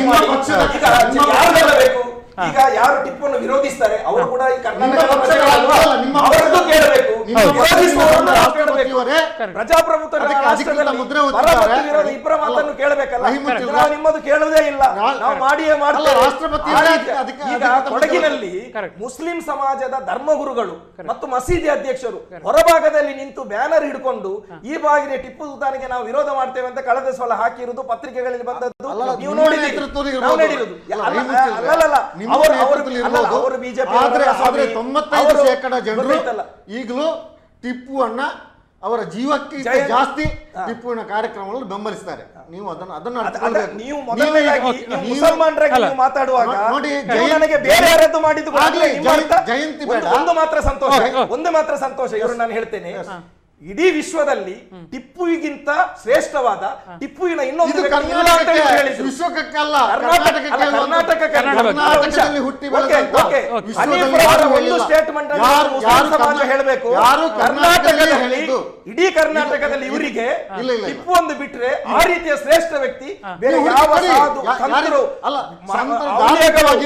ಯಾರು ರಾಜಕೀಯವಾಗಿ ಆಡಳಿತದಲ್ಲಿ ವೈಜ್ಞಾನಿಕವಾಗಿ ಯಾರನ್ನು ಕೊಡಿ ನೀವು ಅದೇ ಹೇಳ್ಬೇಕಲ್ಲ. ಪ್ರಪಂಚವನ್ನು ತಂಗಳವರಿದ್ದಾರೆ, ಆ ವ್ಯಕ್ತಿಗಳನ್ನು ಮರೆತು ನೀವು ಮಾಡಿ ಅವರನ್ನು ಮರೆತು ನೀವು ಮಾಡಿ ಅದಿದೆಯಾ? ಇಲ್ಲ. ಯಾಕೆ ಕರ್ನಾಟಕ ರಾಜ್ಯಕ್ಕಾಗಿ ನಾವು ಮುಸಲ್ಮಾನರಿಗೆ ಕಾರಣ ಮಾಲಿಕ್ ದಿನಾರ್ ಸ್ವಾತಂತ್ರ್ಯ ಹೋರಾಟಕ್ಕೆ ಉತ್ತರ ಭಾರತದಲ್ಲಿ ಎಲ್ಲವರನ್ನು ಪ್ರೀತಿಸಿದ ಖ್ವಾಜಾ ನವಾಜ್ ಶರೀಫ್ ಅಂತ ದರ್ಗಾದವರಂತ ಹೇಳಿದ್ರೆ ಪೃಥ್ವಿರಾಜ್ ಚೌಹಾಣ್ರಿಂದ ಹಿಡಿದು ಬ್ರಿಟಿಷ್ ಅವರು ಧಾರ್ಮಿಕ ಮಾತ್ರ ಅಂತ ಹೇಳ್ತಾರೆ ಅವರು. ಅವರ ಧಾರ್ಮಿಕ ಆಗುದಿಲ್ಲ. ಅವರು ಕ್ರಾಂತಿಕಾರಿಕವಾದ ವ್ಯಕ್ತಿ, ಬದಲಾವಣೆ ತಂದವರು, ಸಾಮಾಜಿಕ ಅಧಿಕಾರಕ್ಕೆ ತಂದವರು, ಧಾರ್ಮಿಕ ವ್ಯಕ್ತಿ ಅಂತಲ್ಲ, ಸಾಮಾಜಿಕ ಸುಧಾರಣೆ ತಂದವರು ಅಂತ ಹೇಳಿ ಖ್ವಾಜಾ ಗರೀಬ್ ನವಾಜ್, ಖ್ವಾಜಾ ಗರೀಬ್ ನವಾಜ್, ಒಂದು ನಿಮಿಷ, ಸರಿ, ಓಕೆ, ಸರ್ಕಾರಕ್ಕೂ ಧರ್ಮಕ್ಕೂ ಏನು ಸಂಬಂಧ ಇಲ್ಲ. ಹಾಗಾದ್ರೆ ಖ್ವಾಜಾ ಗರೀಬ್ ನವಾಜ್ ಅವನು ನೀವು ಧರ್ಮಕ್ಕೆ ಮಾತ್ರ ಸೀಮಿತವಾಗಿರ್ತೀರಿ ಅಂತ ಹೇಳಿ ಧಾರ್ಮಿಕವಾದ ನಾವು ಮಾಡಬೇಕು, ನಿಮ್ಮ ಜವಾಬ್ದಾರಿ. ನೀವು ಧಾರ್ಮಿಕವಾಗಿ ಸೀಮಿತ ಮಾಡ್ತೀರಾ? ನಿಮ್ಮ ಜವಾಬ್ದಾರಿ ಯಾಕೆ ಅಂತ ಹೇಳಿದ್ರೆ ಸರ್ಕಾರದ ಹತ್ತಿರ ನಿಮ್ಮ ಜವಾಬ್ದಾರಿ, ನಮ್ಮ ಜವಾಬ್ದಾರಿ. ಇಸ್ಲಾಂ ಅನ್ನು ತಂದಂತ ವ್ಯಕ್ತಿ ಅವರು ಈ ಅಸ್ಪೃಶ್ಯತೆ ವಿರುದ್ಧ ಹೋರಾಟ ಮಾಡಿದವರು, ಮಾಡಿ ಬಿಜೆಪಿ ನಾರಾಯಣ ಗುರುಗಳು ಮಾಡಿದ್ದಾರೆ, ಮಾಡಿದ್ದಾರೆ. ಅವರಿಗೆ ಯಾಕೆ ಮಾಡಲಿಲ್ಲ ಅಂತ ಹೇಳಿದ್ರೆ, ಒಂದು ನಿಮಿಷ, ಅವರ ಜನ್ಮದಿನ ಯಾಕೆ ಮಾಡಲಿಲ್ಲ ಅಂತ ಹೇಳಿದ್ರೆ ಮುಸ್ಲಿಂ ವಿದ್ವಾಂಸರಿಗೆ ಒಂದು ನಿಮಿಷ, ಇದು ನಾವು ಕೇಂದ್ರದಲ್ಲ, ನಾನು ಒಂದು ಹೇಳ್ತೇನೆ, ಸರ್ಕಾರ ಬೇರೆ, ಧಾರ್ಮಿಕ ವೆಚ್ಚ ಇಲ್ಲ ಮಾಡುದಿಲ್ಲ. ಖ್ವಾಜಾ ಗರೀಬ್ ನವಾಜ್ ಅವರದ್ದು ಕೂಡ ನಾವು ಮಾಡುವುದಿಲ್ಲ. ಯಾಕಂತ ಹೇಳಿದ್ರೆ ಅದು ಮಾಡಿದ್ರೆ ಮುಸ್ಲಿಂ ಸಮಾಜ ದಂಗೆ ಹೇಳ್ತದೆ. ಯಾಕಂತ ಹೇಳಿದ್ರೆ ಇಲ್ಲದ ಆಚರಣೆ ನೀವು ಯಾಕೆ ತಂದಿದ್ದೀರಿ? ಈಗ ಈ ಕಾಂಗ್ರೆಸ್ ಅನ್ನು ಮೆಚ್ಚಿಸಲಿಕ್ಕಾಗಿ ಇವರು ಸುಮ್ಮನೆ ಕೂತ್ಕೊಂಡಿದ್ದಾರಲ್ಲ, ನಾಳೆ ಮಹಶರದಲ್ಲಿ ಇವರು ಉತ್ತರ ಕೊಡಬೇಕು. ಟಿಪ್ಪುನ ಜಯಂತಿ ಮಾಡಬೇಡಿ, ಆದ್ರೆ ಟಿಪ್ಪು ಕೊಟ್ಟ ಕೊಡುಗೆಯನ್ನ ಇನ್ನೊಂದು ದಿನ ಸ್ಮರಿಸಿ. ಅಲ್ಲ, ಅದರ ಬಗ್ಗೆ ಯಾಕೆ ಮಾಡಬಾರ್ದು? ನೀವು ಚಿಂತಿಸ್ತೀರಿ. ನೋಡಿ, ನಿಮ್ಗೆ ಮುಸ್ಲಿಮರ ಬಗ್ಗೆ ಏನೊಂದು ಹೇಳಿದ್ರು ಕೂಡ ನೀವು ಅದರ ಕಡಾಕಡಿ ವಿರುದ್ಧ ಮಾಡೋದು ಸಿಗ್ತದೆ. ಆದ್ರೆ ಟಿಪ್ಪುನ ಬಗ್ಗೆ ನಾವು ಹೇಳುವುದಲ್ಲ, ಮೈಸೂರಿನ ದಲಿತರ ಹತ್ರ ಹೋಗಿ ಕೇಳಬೇಕು. ಇಡೀ ರಾಜ್ಯದಲ್ಲಿ ಇವತ್ತು ಮೈಸೂರು ಪ್ರಾಂತ್ಯ ದಲಿತರು ಅವರಿಗೆ ಭೂಮಿ ಇದೆ, ಸ್ಟ್ರೆಂತ್ ಆಗಿದ್ದಾರೆ. ಅದಕ್ಕೆ ಆ ಸ್ಟ್ರೆಂತ್ ಆಗಿರ್ಬೇಕಿದ್ರೆ ಮೇಲುಕೋಟೆಯಲ್ಲಿ ವಿರೋಧ ಇದೆ ಅಂತ ಹೇಳ್ತಾರೆ. ಮೇಲುಕೋಟೆಯಲ್ಲಿ ದೇವಸ್ಥಾನದಲ್ಲಿ ವಿರೋಧ ಇದೆ ಇರಬಹುದು, ಅದು ಪ್ರಶ್ನೆ ಬೇರೆ. ಈಗ ನನಗೆ 100 ಮಂದಿಯಲ್ಲಿ 10 ಮಂದಿ ವಿರೋಧ ಇರಬಹುದು, ಅವರಿಗೆ ಮಾಧ್ಯಮದಲ್ಲಿಯಾ ಮತ್ತೊಂದರಲ್ಲಿಯಾ ವೈಭೀಕರಣ ಆದ್ರೆ 90 ಮಂದಿ ಸೈಲೆಂಟ್ ಆಗಿದ್ದು. ಸೊ ರೈಮುಂಚಿಲ್ರವರಿಗೆ ಹಾಗೆ ಮಾತಾಡ್ಲಿಕ್ಕೆ ಎಲ್ರಿಗೂ ಆಗುದಿಲ್ಲ. ಆವಾಗ 90 ಮಂದಿ ಇದ್ದವರು ಅವರ ವಾಯ್ಸ್ ಇಲ್ಲ ಅಂತ ಹೇಳಿ ಅವ್ರ ಹೃದಯದಲ್ಲಿ ಪ್ರೀತಿಸ್ತಾರೆ. 10 ಮಂದಿ ರೈಮುಂಚಿಲ್ರವರಿಗೆ ವಿರೋಧಿಸ್ತಾರೆ, ಅಷ್ಟೇ ವಿರೋಧ. ಈಗ ನಾನೊಂದು ಹೇಳ್ತೇನೆ, ಇನ್ನೊಂದು ವಿಷಯ, ಇದು ವಿವಾದ ಆದ್ರೂ ಪರವಾಗಿಲ್ಲ, ನಾನು ಹೇಳಲೇಬೇಡ. ಇವತ್ತು ಟಿಪ್ಪು ಸುಲ್ತಾನ್ ರವರನ್ನ ಒಲಿ ಅಂತ ಕರೀತಾರೆ, ಅಂದ್ರೆ ಹಜ್ರತ್ ಅಂತ ಕರೀತಾರೆ, ಅವರ ದರ್ಗಾಗಳಿದೆ, ಅವರನ್ನ ಆ ರೀತಿಯಲ್ಲಿ ಒಂದು ವರ್ಗ ಮಾಡ್ತಾ ಅರಸಿದೆ. ಅವರು ಅಲ್ಲಾಹನಲ್ಲದೆ ಇನ್ನೊಬ್ಬರನ್ನು ಪ್ರೀತಿಸದೇ ಇದ್ರೆ, ಅಂದ್ರೆ ಎಲ್ಲರೂ ಗೌರವಿಸಬಹುದು. ಆರಾಧನೆ ಒಂದು ಅಲ್ಲಾಹನಿಗೆ ಮಾತ್ರ ಇಸ್ಲಾಂ ಅಲ್ಲಿ. ಅವರು ಅಲ್ಲಾಹನಿಗೆ ಮಾತ್ರ ಆರಾಧನೆ ಮಾಡುವರಾದ್ರೆ ಮಾತ್ರ ಅವರು ಅಲ್ಲಾಹನ ವಲಿ ಆಗ್ತಾರೆ. ಇವತ್ತಿಗೂ ಕೂಡ ಎಲ್ಲಿ ನಮ್ಮ ಕೊಲ್ಲೂರು ದೇವಸ್ಥಾನದಲ್ಲಿ ಸಾಯಂಕಾಲ ಆಗುವಾಗ ಆರತಿ ಆಗ್ತದಂತೆ. ಅಲ್ಲಾಹನಿಗೆ ಮಾತ್ರ ಪ್ರೀತಿಸುವಂತ ಆರಾಧನೆ ಮಾಡತಕ್ಕಂತ ಒಂದು ವ್ಯಕ್ತಿ ಇನ್ನೊಂದು ದೇವಸ್ಥಾನದಲ್ಲಿ ಬಂದು ನನ್ನನ್ನು ಸಾಯಂಕಾಲ ನೀವು ಪ್ರತಿದಿನ ಅರ್ಚನೆ ಮಾಡಿ ಅಂತ ಹೇಳುವಂತದ್ದಿದ್ರೆ ಅವನು ಆಗುದಿಲ್ಲ. ಒಂದು ನಿಮಿಷ, ಜವಾಬ್ದಾರಲ್ಲ. ನೀವು ಆರಾಧನೆ ನನ್ನನ್ನು ಮಾಡಿದ್ರೆ ನಾನು ತಪ್ಪುಗಾರಲ್ಲ. ನಾನು ಟಿಪ್ಪು ತೀರಿ ಹೋಗಿದ್ದಾರೆ, ಅವರನ್ನ ಅವರ ಒಳ್ಳೆಯ ಗುಣವನ್ನ ಅದು ಹಿಂದೂಗಳ ಗುಣ. ಯಾರು ನಿಮ್ಗೆ ಹಿಂದೂಗಳಿಗೆ ಉಪಕಾರ ಮಾಡಿದ್ದಾರೆ ಅವರನ್ನ ನೆನೆಸಿಕೊಂಡು ಅವರನ್ನ ಈ ಒಂದು ಸಂದರ್ಭ ನೆನೆಸುವಂತದ್ದು ಅವರ ಒಂದು ಹುಟ್ಟು ಗುಣ, ಒಂದು ಒಳ್ಳೆಯ ಗುಣ. ಸರಿ, ಹಾಗಾದ್ರೆ ಅದು ಟಿಪ್ಪು ಮಾಡಿದ್ದಲ್ಲ ಅಂತ ನೀವೀಗ ಸಾರ್ವಜನಿಕ ಪ್ರತಿದಿನ ಹೇಳಿಲ್ಲ, ಗೊತ್ತಾಯ್ತಲ್ಲ? ಸರಿ, ಅದು ಹೌದಂತ ಆದ್ರೆ ಅವರನ್ನು ಒಲಿ ಅಂತ ಹೇಳಿ ನಾವು ಸ್ವೀಕರಿಸುವಂತ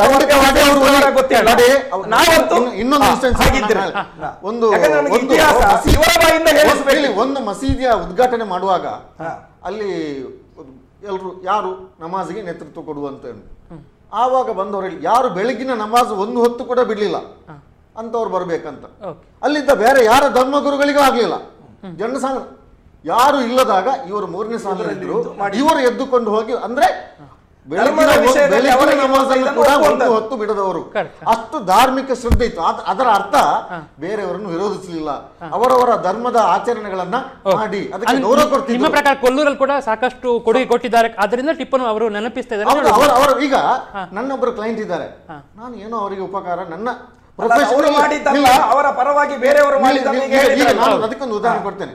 ನಾನೊಂದು 10-12 ವರ್ಷಗಳಿಂದ ನನ್ನೊಬ್ಬರು ಕ್ಲೈಂಟ್ ಇದ್ದಾರೆ, ಒಬ್ಬರು ಬಂಟ್ರು.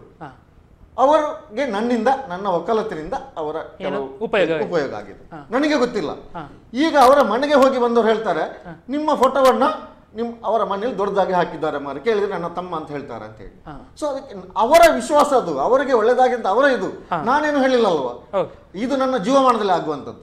ಈಗ ಟಿಪ್ಪು ತೀರಿ ಹೋದ ಮೇಲೆ ಈ ಲಾವಣ್ಯಗಳಲ್ಲಿ ಎಷ್ಟು ಬಂದಿದೆ ಟಿಪ್ಪುನ ವಿಚಾರ, ಒಳ್ಳೆತನ, ಅವರ ಒಳ್ಳೆತನ ಗ್ರಹಿಸಿಕೊಂಡು ಯಾರಿಗೆಲ್ಲ ಸಮಾಜದಲ್ಲಿ ಕೆಳಗಿನ ಹಂತದಲ್ಲಿ ಇರುವವರಿಗೆ ಏನೆಲ್ಲ ಉಪಕಾರ ಆಗಿದೆ ಅವರು ನೆನೆಸಿಕೊಂಡ್ರೆ ಅದಕ್ಕೆ ಏನು ತಪ್ಪೇನು ಹೇಳಿ.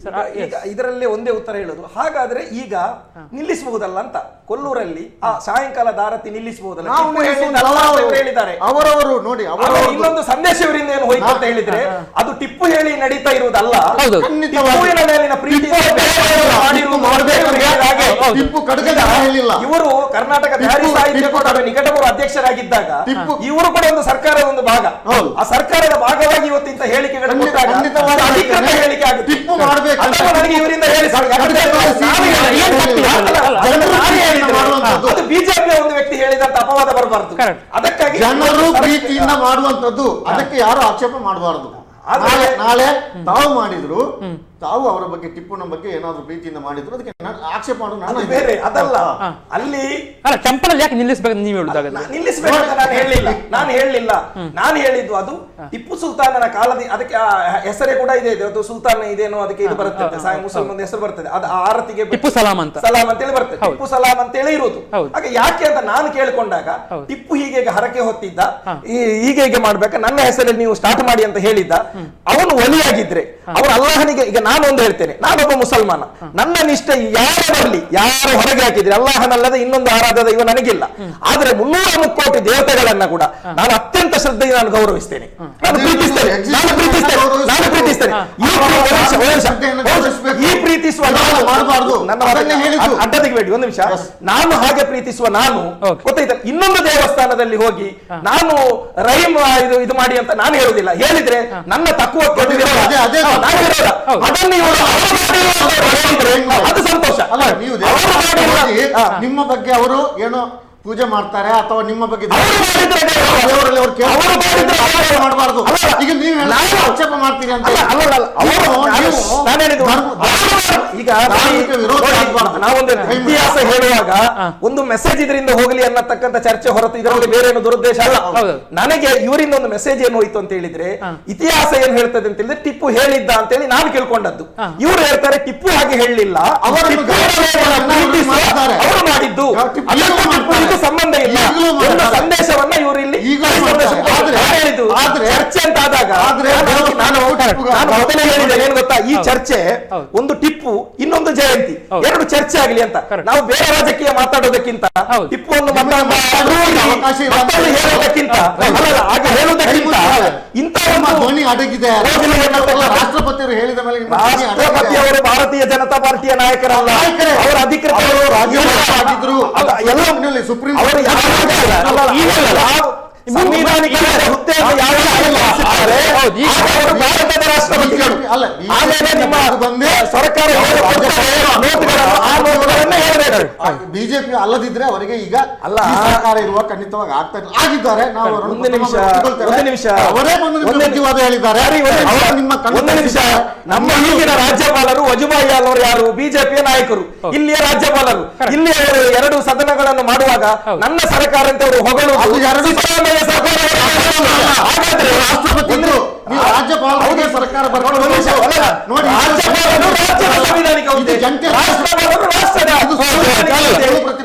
ಹಾಗಾದ್ರೆ ಇದು ಹೊಗಳಿದಾಗ ಅವರು ಕಾಂಗ್ರೆಸ್ ಅನ್ನು ರಾಜ್ಯಪಾಲರು ಮತ್ತು ರಾಷ್ಟ್ರಪತಿಗಳು ಸಾಂವಿಧಾನಿಕವಾದ ಹುದ್ದೆ ಹೊಗಳಿದ್ದನ್ನು ಬಿಜೆಪಿ ನಾಯಕರು ಹೊಗಳಿದ್ದಂತೆ ನೀವು ಅಪಾರ್ಥ. ಆದ್ರೆ ನಿಮ್ಮ ಬಿಜೆಪಿ ನಾಯಕರಿಗೆ, ಬಿಜೆಪಿ ಕಾರ್ಯಕರ್ತರಿಗೆ ಅವರು ಬುದ್ಧಿವಾದ ಹೇಳಿದ್ದು ನೋಡಿ, ಇದು ವಿಷಯ ತಿಳ್ಕೊಳ್ಳಿ. ಇಲ್ಲಿ ಹೀಗೆ ಮಾಡಬೇಡಿ, ನೀವು ಅರ್ಥ ಮಾಡಿಕೊಳ್ಳಿ. ಇದನ್ನು ಮೀರಿ ನೀವು ಇದನ್ನು ವಿರೋಧಿಸಬೇಕಿತ್ತು. ನೀವು ಟಿಪ್ಪುವಿನ ಬಗ್ಗೆ ಟಿಪ್ಪಣಿಯನ್ನ ಕೊಟ್ಟರೆ ಮತ್ತೆ ಆ ಟಿಪ್ಪಣಿಯನ್ನು ಯಾವಾಗ ರಾಷ್ಟ್ರಪತಿ ಆಗ್ತಾರೆ ಅಲ್ಲಿಗೆ ಬಿಜೆಪಿಗೂ ಅವರಿಗೆ ಇರುವ ಸಂಬಂಧ ಮುಗಿಯಿತು. ಅವರು ರಾಷ್ಟ್ರದ ಸಂವಿಧಾನಿಕವಾದಂತ ಒಂದು ಹುದ್ದೆ. ಅವರು ಮಾತಾಡಿದ್ರ ಬಗ್ಗೆ ನಾವು ಮಾತಾಡಿದ್ರೆ ನಾವು ರಾಷ್ಟ್ರದ ವಿರುದ್ಧ ಮಾತಾಡಿ ನಾವು ಅದರ ವಿರುದ್ಧ ನಾವು ಅಡ್ಡ ಬರಬೇಡಿ. ನಿನ್ನೆ ಮುಖ್ಯಮಂತ್ರಿ ಅವರು ಹೇಳಿದ್ದಾರೆ, ಇವತ್ತು ಅವರ ಮಾಧ್ಯಮ ಪತ್ರಿಕಾ ಕಾರ್ಯದರ್ಶಿ ಕಡೆ ಹೇಳಿದ್ದಾರೆ, ಇದು 60 ವರ್ಷದ ಸಂಭ್ರಮ, ಇದು ಜಂಟಿ ಅಧಿವೇಶನ ಕೂಡ ಅಲ್ಲ. ರಾಜ್ಯಪಾಲರಿಗಾದ್ರೆ ಸರ್ಕಾರ ಬರ್ಕೊಡ್ಬೋದು, ರಾಷ್ಟ್ರಪತಿಗೆ ಬರ್ಕೊಡುವ ಪ್ರಮೇಯ ಇಲ್ಲ. ಅದು ಅವರದೇ ಓನ್ ಆಗಿದೆ. ಅವರು ಅಂದ್ರೆ ಅವರಿಗೆ ಕಾರ್ಯದರ್ಶಿ ಅವರು ಇರ್ತಾರೆ. ಹೌದು. ಸೊ ಬಿಜೆಪಿಯ ಒಂದು ಸಪೋರ್ಟ್ ಇರುವಂತದ್ದೇ ಒಬ್ಬರು ಪತ್ರಿಕಾ ಮಾಧ್ಯಮದವರು ಅವರ ಕಾರ್ಯದರ್ಶಿಗಳಾಗಿದ್ದಾರೆ. ಅವರೇ ಬರ್ಕೊಟ್ಟದ್ದು ಸರ್ಕಾರ ಅಷ್ಟು ಜ್ಞಾನ ಬಿಜೆಪಿ ಅವರಿಗೆ ರಾಷ್ಟ್ರಪತಿ ಕೊಡ್ಲಿಕ್ಕೆ ರಾಜ್ಯ ಸರ್ಕಾರ ಖಂಡಿತ ಆಗುದಿಲ್ಲ.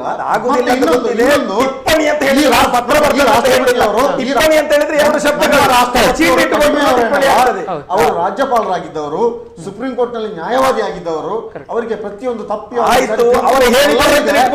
ಬಿಜೆಪಿಗೆ ಏನು ಸಂಬಂಧ? ಬಿಜೆಪಿ ಅವರು ನೀವು ಮಾತಾಡಬೇಡಿ, ನೀವು ತಪ್ಪು ಮಾಡ್ತಾ ಇದ್ದೀರಿ ನಿಮಗೊಂದು ಸೂಚನೆ ಕೊಟ್ಟಿದ್ದಾರೆ. ಒಳ್ಳೆಯ ಎರಡು ಗುಣಗಳನ್ನು ಅಲ್ಲಿ ಹೇಳಿದ ರಕ್ತಪಾತ ಮಾಡಬೇಕಲ್ಲ. ನಾವು ಕೂಡ ಎಲ್ಲವೂ ತಪ್ಪು ಅಂತ ನಾವು ಹೇಳುವಂತದ್ದಲ್ಲ. ನಾನು ಹೇಳುದು ಯಾರು ವಿರೋಧ ಮಾಡ್ತಾರೆ ಅವರ ಮಾತಿಗೂ ಗೌರವ ಕೊಡಿ, ಯಾರು ಪರವಾಗಿ ಮಾತಾಡ್ತಾರೆ ಅವರ ಮಾತಿಗೂ ಕೊಡಿ. ಸಾಧಕ ಬಾಧಕಗಳ ಬಗ್ಗೆ ಚರ್ಚೆ ಮಾಡಿ. ಇಬ್ರು ಜನ ಕೂಡ ನಮ್ಮ ಕರ್ನಾಟಕದವರು ಆ ರೀತಿಯ ವಿಶಾಲ ಮನೋಭಾವ ತೋರಿಸಿ ಅನ್ನತಕ್ಕಂಥದ್ದು ನಮ್ಮದು. ಮತ್ತು ಬೇರೆಯವರ ಜನ್ಮ ಜಯಂತಿ ತೋರಿಸಿ ಅಂತ ಹೇಳಿದ್ರೆ ಒಂದು ಉದಾಹರಣೆ ನೀವು ತೋರಿಸುವುದಿಲ್ಲ. ಅದು ಒಂದು ಸರ್ಕಾರ ಮಾಡುವಂತದ್ದು ನಮ್ಮ ಜಯಂತಿ ಅಂತ ನೀವು ಹೆಸರಿಟ್ಟುಕೊಳ್ಳಿ. ಆದ್ರೆ ಒಂದು ದಿನ ನೀವು ಮುಸಲ್ಮಾನ ಸಮಾಜದ ಮಾಡಬೇಕಾದ್ರೆ ಇದು ಮುಸಲ್ಮಾನ ಸಮಾಜದ ಪ್ರಶ್ನೆ ಅಲ್ಲ. ಇದು ಕರ್ನಾಟಕ ರಾಜ್ಯದ ಒಬ್ಬ ಗಣವತ್ತ ವ್ಯಕ್ತಿಯ ಬಗ್ಗೆ ಸರ್ಕಾರ ಮಾಡುವಂತದ್ದು. ಇದು ಮುಸ್ಲಿಂ ಅಂತ ಹೇಳುವ ಜಯಂತಿಯ ಹೆಸರು ತಪ್ಪ ಅಂತ ಹೇಳ್ತೀರಿ? ತಪ್ಪನ್ನು ನಾನು ಒಂದೇ ಮಾತ್ರ ಬಂದಾಗ ನಿಮ್ಗೆ ನೀವು ಮಾತಾಡ್ತೀರಿ. ನಿಮಗೆ ರಾಷ್ಟ್ರಗೀತೆ ಬಗ್ಗೆ ಮಾತಾಡಿದ್ರೆ ನೀವು ಇಸ್ಲಾಂ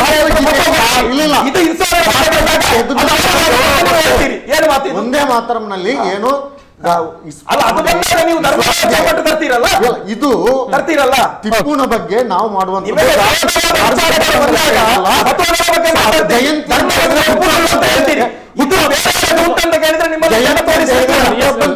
ಬಾರ್ದು.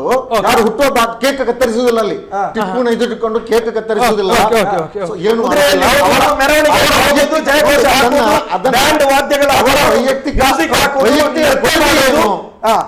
ಬಿಜೆಪಿ ಅವರೊಟ್ಟಿಗೆ ಈಗ ಇವರು ಇಷ್ಟು ವಿರೋಧ ವ್ಯಕ್ತಪಡಿಸಿದ್ರಿಂದ ಖಂಡಿತವಾಗಿಯೂ ಈ ಒಂದು ಟಿಪ್ಪುನ ಬಗ್ಗೆ ಎಲ್ಲ ಒಂದು ಚಾರಿತ್ರಿಕ ಇದು ಹೊರಗೆ ಬರ್ತಾ ಇದೆ.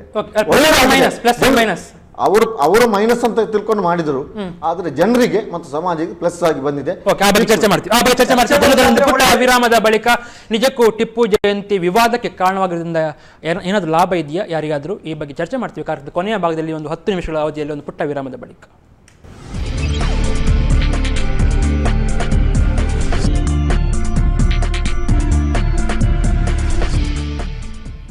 ಜನಧ್ವನಿಯಲ್ಲಿ ಇವತ್ತು ನಾವು ಚರ್ಚೆ ಮಾಡ್ತಾ ಇದ್ದೇವೆ. ಟಿಪ್ಪು ಜಯಂತಿಯನ್ನು ನಿಜಕ್ಕೂ ಆಚರಿಸಿದ್ರೆ ಏನು ಆಗ್ಬೋದು, ವಿವಾದ ಏನು ಕಾರಣ?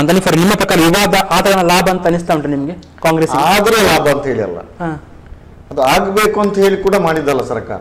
ನಾನು ಆಗ್ಲೇ ಹೇಳಿದೆ ಆದ್ರೂ ಲಾಭ ಇದೆ, ಆಗದಿದ್ರೂ ಲಾಭ ಇದೆ ಅಂತ ಅದನ್ನು ಅವರು ಮಾಡಿ ಬಿಜೆಪಿ ಅವರು ವಿವಾದ ಮಾಡಿ ತಪ್ಪಿ ಬಿದ್ದಿದ್ದಾರೆ ಈಗ ಅಷ್ಟೇ. ಅದರಿಂದಾಗಿ ವಿವಾದ ಮಾಡಿದ್ರಿಂದ ಟಿಪ್ಪುನ ಎಷ್ಟೋ ಚರಿತ್ರೆಗಳು ತಿಳ್ಕೊಳ್ಳದೆ ಇಲ್ಲ.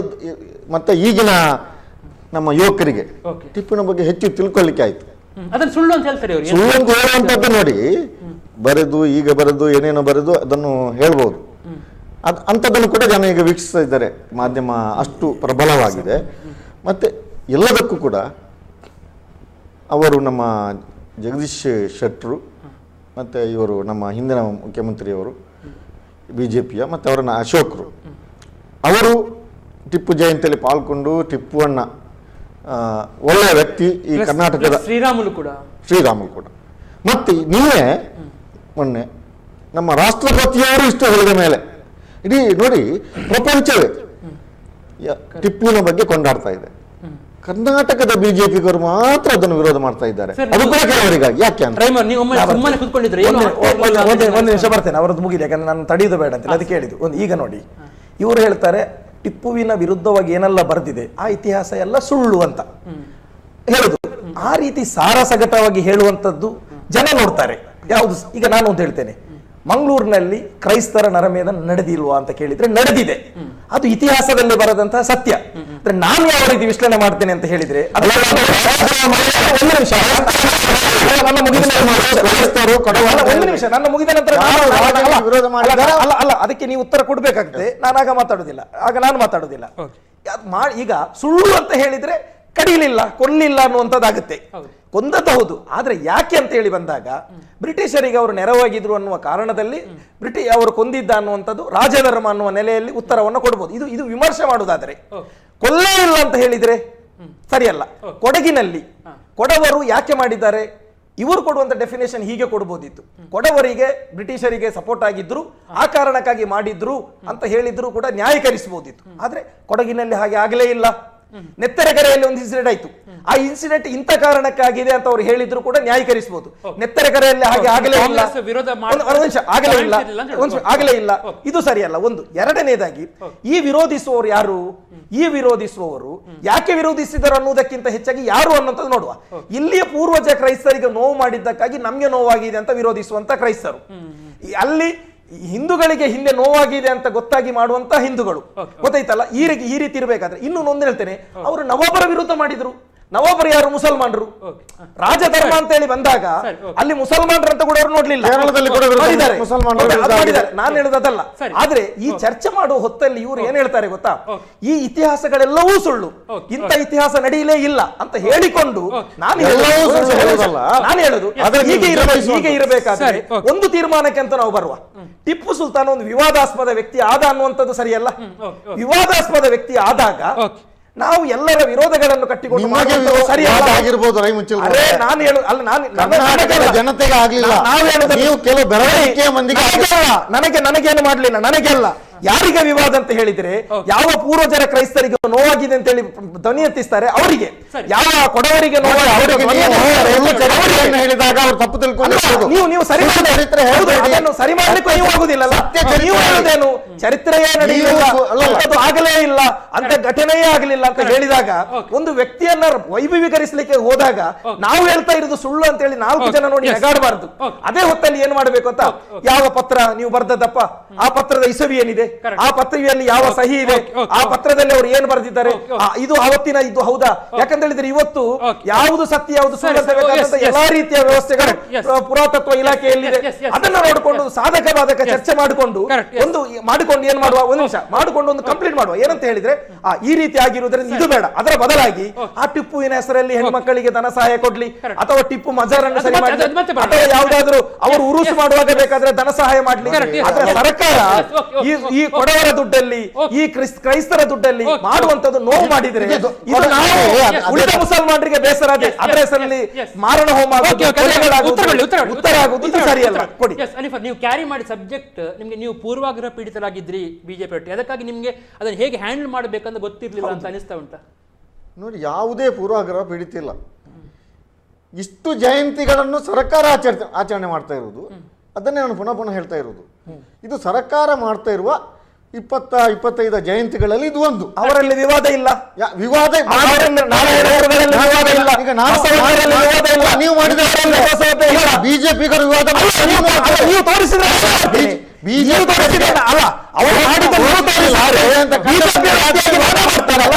ಇನ್ನೊಂದು ಜಯಂತಿಯನ್ನ ಎದುರಿಸಿದ್ರೆ ಓಟ್ ಆಗ್ತದೆ ಅಂತ ಹೇಳಿದ್ರೆ ಖಂಡಿತವಾಗಿ ಅವರು ಅದನ್ನು ವಿವಾದಕ್ಕೆ ಮಾಡ್ತಾರೆ ಬಿಜೆಪಿಗರು. ಅಲ್ಲ, ಇವರು ಎಷ್ಟು ಮಾಡಿದ್ರು ಜಯಂತಿ ಅಂತೇಳಿ ನೀವು ಮುಸ್ಲಿಮರ ಓಟ್ ಈ ರಾಜ್ಯ ಕಂಡ ಅಪ್ರತಿಮ ಸ್ವಾತಂತ್ರ್ಯ ಯೋಧ, ಮತ್ತೆ ಈ ಒಂದು ವಿಜ್ಞಾನಕ್ಕೆ ಒತ್ತು ಕೊಟ್ಟಂತದ್ದು ಎಲ್ಲವನ್ನ ಈ ಸರ್ಕಾರ ಜನರಿಗೆ ತಿಳಿಸಿಕೊಡುವಂತ ವ್ಯವಸ್ಥೆ ಈ ಮುಖಾಂತರ ಮಾಡಿ. ಚರ್ಚೆ ಆಗ್ಲಿಲ್ಲ ಅಂತ ಚರ್ಚೆ ಆಗಿ ಬರುವಂತದ್ದಲ್ಲ, ಸರ್ಕಾರಕ್ಕೆ ನಮ್ಮ ಹಿರಿಯರಿಗೆ ಈಗಿನ ಯುವ ಜನತೆಗೆ ಗೊತ್ತಿಲ್ಲ. ಈಗಿನ ತರಿಸಲಿಕ್ಕೆ ಅದನ್ನು ಕಲಿಸಲಿಕ್ಕೆ ಟಿಪ್ಪುಗಿಂತ ಬೇರೆ ವ್ಯಕ್ತಿತ್ವ ಒಂದು ಮುಸ್ಲಿಂ ಜನಾಂಗಕ್ಕೆ ಸಂಬಂಧಿಸಿ ಮತಾಂತರ ಎಲ್ಲರನ್ನೂ ಒಳ್ಳೇದಾಗಿ ನೀವು ಎಲ್ಲ ಇದು ಇವರು ಹೇಳಿದಾಗೆ ಚರಿತ್ರೆಯನ್ನು ತೆಗೆದು ಸರಿಯಾದ ಚರಿತ್ರೆಯನ್ನು ಓದಬೇಕು. ಈಗ ಒಂದು ವೇಳೆ ಅವರು ಮತಾಂಧ ಆಗ್ತಿದ್ರೆ ಇಷ್ಟು ದೇವಸ್ಥಾನಗಳು, ಇಷ್ಟು ಹಿಂದೂಗಳು ಒಟ್ಟೊಟ್ಟಿಗೆ ಬಾಳ್ವಿಕೆ ನಡೆಸುವಂತ ಹೇಗೆ ಬರ್ತದೆ? ಏನೋ ಇವರು ಹೇಳಿದಾಗೆ ಒಂದು ರಾಜಧರ್ಮದ ವಿರುದ್ಧ, ಒಬ್ಬ ರಾಜನ ವಿರುದ್ಧ, ಅದು ನಾಳೆ ಒಬ್ಬ ಮುಸಲ್ಮಾನನೇ ವಿರುದ್ಧ ನಿಂತರು, ಅದನ್ನು ಬ್ರಿಟಿಷರಿಗೆ ಸಹಕಾರ ಮಾಡಿದ್ರಿ, ಅದನ್ನು ಎದುರಿಸಬೇಕು. ನರೇಂದ್ರ ಮೋದಿ ಅವರು ಮುಸಲ್ಮಾನರಿಗೆ ಕೊಡುಗೆಯನ್ನ ಕೊಟ್ರೆ ಅದು ಭಾರತದ ಪ್ರಧಾನಿ ಕೊಟ್ಟ ಕೊಡುಗೆ ಹೊರತು ನರೇಂದ್ರ ಮೋದಿ ಕೊಟ್ಟ ಕೊಡುಗೆ ಅಲ್ಲ. ಈ ದೇಶವನ್ನು ಆಳಬೇಕಾದ ನರೇಂದ್ರ ಅದೇ ಮೋದಿ ಗುಜರಾತ್ನಲ್ಲಿ ಕೊಂದಾಗ ಕೂಡ, ಕೊಲಿಸಿದಾಗ ಕೂಡ, ಅವರು ಮುಖ್ಯಮಂತ್ರಿ ಆಗಿದ್ದಾಗ, ಮುಸಲ್ಮಾನ ರಕ್ಷಣೆ ಮಾಡಿದಾಗ ಕೂಡ ಅದು ಕೂಡ ಅವರು ಅದನ್ನು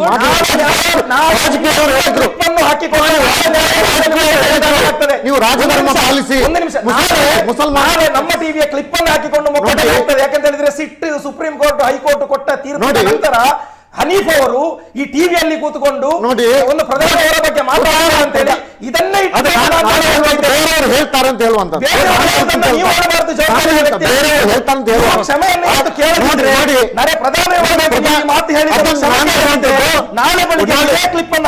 ನೋಡಿ ಒಂದು ಸಚಿವರ ವಿರುದ್ಧ ಮಾಡಿದವನಿಗೆ ಒಂದು ಬೇರೆ ಅಕಾಡೆಮಿ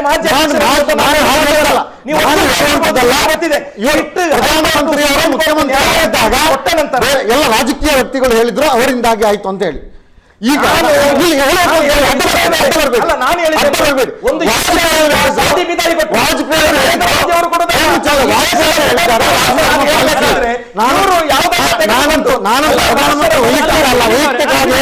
ನನ್ನ ಜಯಮಾನವಲ್ಲ. ನಂಬ್ತೀರಾ ನೀವು ಗುಜರಾತ್ ನಲ್ಲಿ ಮುಸ್ಲಿಮರ ಮಾರಣ ಹೋಮ ಆಗ್ಲಿಕ್ಕೆ ಮೋದಿ ಕಾರಣ? ಮೋದಿಯವರ ನೋಡಿ 3 ದಿವಸದಲ್ಲಿ ಸರಿ ಕೇಳಿ ನಾನು ಹೇಳ್ತೇನೆ ಅದಕ್ಕೆ ಉತ್ತರ ಕೊಡ್ತೇನೆ. ಮೋದಿಯವರು ಕಾರಣ ಅಲ್ಲ ಅಂತ ಹೇಳುವ ಒಂದು ಕಡೆ ಕೆಲವರು ಹೌದು ಅಂತ ವಾದ. ಆದ್ರೆ ಅವರು ಮುಖ್ಯಮಂತ್ರಿ ಆಗಿದ್ರು ಆವಾಗ ಏನೆಲ್ಲ ಆಗಿತ್ತು. ಆವಾಗ ಈ ಮಾರಣ ಹೋಮ ತಡೆಗಟ್ಟಲಿಕ್ಕೆ ಆಗ್ಲಿಲ್ಲ ಅಂತ ಹೇಳಿ ವಾಜಪೇಯಿ ಅವರು ಬಂದವರು ಏನು ಹೇಳಿದ್ದು, ರಾಜಧರ್ಮ ಪಾಲಿಸಿ ಅಂತ ಹೇಳಿ. ಪ್ರಧಾನಮಂತ್ರಿ ಅವರು ಹೇಳ್ಬೇಕು ರಾಜಧರ್ಮ ಪಾಲಿಸಲಿಲ್ಲ. ಅದೇ ನಮ್ಮ ಒಳ್ಳೆತನ, ಅದೇ ನಿಮ್ಮ ನೋಡಿ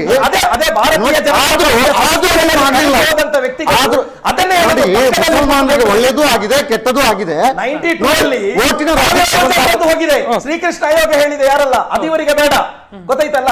ಅದಕ್ಕಿಂತ ಹಿಂದೆ ಹಿತೇಂದ್ರ ದೇಸಾಯಿ ಇದ್ದಾಗ 5,000 ಜನರು ಹೋಗಿದೆ ಗುಜರಾತ್ ಅಲ್ಲಿ, ಅದು ಮಾತಾಡುವುದಿಲ್ಲ ನೋಡಿ. ಸರ್ಕಾರದಲ್ಲಿ ಮಾಡಿದಂತಹ ಒಂದು ಮಾತ್ರ ಬರುವುದಿಲ್ಲ. ನಾನು ಹೇಳುವಂತದ್ದು ವಿಚಾರ. ಈಗ ನಾನು ಒಂದೇ ಹೇಳ್ತೇನೆ, ಒಂದೇ ಮಾತು. ಈಗ ಟಿಪ್ಪು ಸುಲ್ತಾನ್ ನನ್ನು ಯಾರು ವಿರೋಧಿಸ್ತಾರೆ ಅವರು ಯಾರು ಮುಸಲ್ಮಾನರನ್ನು ವಿರೋಧಿಸುವುದಲ್ಲ, ಅದು ನೆನಪಿಟ್ಟುಕೊಳ್ಳಬೇಕು. ವಿರೋಧಿಸುವುದಲ್ಲ.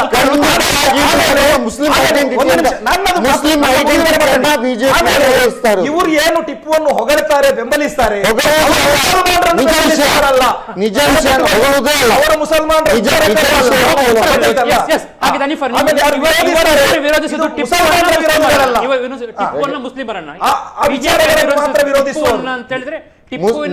ಬಿಜೆಪಿಯವರು ಮುಸ್ಲಿಂ ಐಡೆಂಟಿಟಿಯನ್ನು ಅದು ಯಾವುದು ಆಗಲಿ ನೋಡಿ. ಹಿಂದೂಗಳಲ್ಲಿ ಜಾತಿಗಳಿದೆ, ಬೇರೆ ಬೇರೆ ಜಾತಿಗಳಿಗೆ ರಿಸರ್ವೇಶನ್ ಕೊಡ್ತದೆ. ಮುಸ್ಲಿಮರಲ್ಲಿ ಬೇರೆ ಬೇರೆ ಜನಾಂಗಗಳಿದೆ. ಈಗ ಭಟ್ಕಳದ ನವಾಯತರಿದ್ದಾರೆ, ಇಲ್ಲಿ ಬ್ಯಾರಿಗಳಿದ್ದಾರೆ, ಅಥವಾ ಗುಜರಾತ್ ಮೆಮನ್ಸ್ಗಳಿದ್ದಾರೆ. ಜಾತಿ ಇಲ್ಲದ್ರೆ ಜನಾಂಗ ಇದೆ. ಈಗ ಇಸ್ಲಾಂ ಅಂತ ಹೇಳಿದ್ರೆ ಧರ್ಮ, ಮುಸ್ಲಿಂ ಅಂತ ಹೇಳಿದ್ರೆ ಅದರ ಅನುಯಾಯಿಗಳು. ಈಗ ಮುಸ್ಲಿಮರು ಒಂದು ಆಸ್ ಎ ಗ್ರೂಪ್ ಕರ್ನಾಟಕದಲ್ಲಿ ರಿಸರ್ವೇಶನ್ ಕೊಟ್ಟಿದ್ದಾರೆ. ಅದೇ ಆಂಧ್ರದಲ್ಲಿ ಬೇರೆ ಮಹಾರಾಷ್ಟ್ರದಲ್ಲಿ ಕೊಡುವಾಗ ಮುಸಲ್ಮಾನರಿಗೆ ಏನು ಸ್ವಲ್ಪ ಅವರು 15% ಇದ್ದು 4% ಕೊಡುವಾಗ ಇವರು ವಿರೋಧಿಸ್ತಾರಲ್ಲ, ಅದೇ ಬುದ್ಧಿ ಅದೇ ಮನಸ್ಸು ಈಗ ಟಿಪ್ಪುನ ವಿಷಯದಲ್ಲಿ ಕೂಡ ಆಗ್ತಾ ಇದೆ. ಇವರು ಮುಸ್ಲಿಂ ಐಡೆಂಟಿಟಿಯನ್ನು ವಿರೋಧಿಸುವಂತದ್ದು ಅಷ್ಟೇ ಜಯಮಾನ, ಬೇರೆ ಇದು ಶುದ್ಧ ಸುಳ್ಳು. ಒಂದನೇದಾಗಿ ನಾವು ಹೇಳುವಂತದ್ದು ಏನಂತ ಹೇಳಿದ್ರೆ ಟಿಪ್ಪು ಒಂದು ವಿವಾದಾಸ್ಪದ ವ್ಯಕ್ತಿ ಹೌದು. ಈ ಕಾರ್ಯಕ್ರಮದಲ್ಲಿ ಕೂಡ ನಾನು ಎಲ್ಲೂ ಕೂಡ ಟಿಪ್ಪುವನ್ನು ದೂಷಣೆ ಮಾಡಿದ್ದು ನೀವು ನೋಡ್ಕೊಂಡಿಲ್ಲ, ನೆನಪಿಟ್ಕೊಳ್ಳಿ. ಯಾಕಂತ ಹೇಳಿದ್ರೆ ಟಿಪ್ಪುವಿನ ಬಗ್ಗೆ ಪರವೂ ಇದ್ದಾರೆ, ವಿರೋಧವೂ ಇದ್ದಾರೆ. ನನ್ನದು ಒಂದೇ ಒಂದು ಏನಂತ ಹೇಳಿದ್ರೆ, ಇಡೀ ವಿಶ್ವದಲ್ಲಿ ಪ್ರವಾದಿ ಮೊಹಮ್ಮದರ ನಂತರ ಮತ್ತೊಬ್ಬರದು ಬಿಟ್ಟರೆ ಇಡೀ ವಿಶ್ವದಲ್ಲಿ ಇಲ್ಲ ಅಂತ ಹೇಳಿದ್ರೆ, ಹಾಗಾದ್ರೆ ಭಾರತಕ್ಕೆ ಮಾತ್ರ ಇವರಂತ ಹೇಳಿದ್ರೆ ನಮಗೆ ಇಸ್ಲಾಮಿಗೆ ಭಾರತ ಮಾತ್ರ ಆದರ್ಶ ಅಲ್ಲ, ಇಡೀ ವಿಶ್ವ ಆದರ್ಶ. ಜಯಂತಿ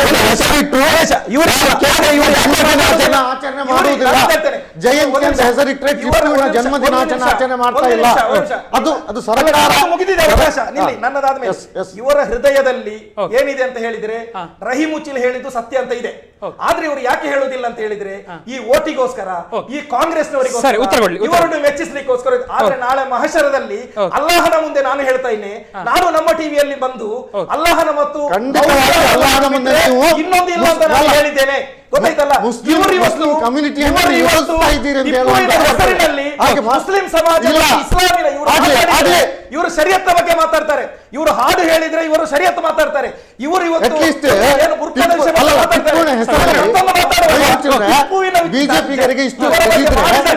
ಇವರು ಇಸ್ಲಾಮಿನ ಬಗ್ಗೆ ಮಾತಾಡುವುದಿಲ್ಲ.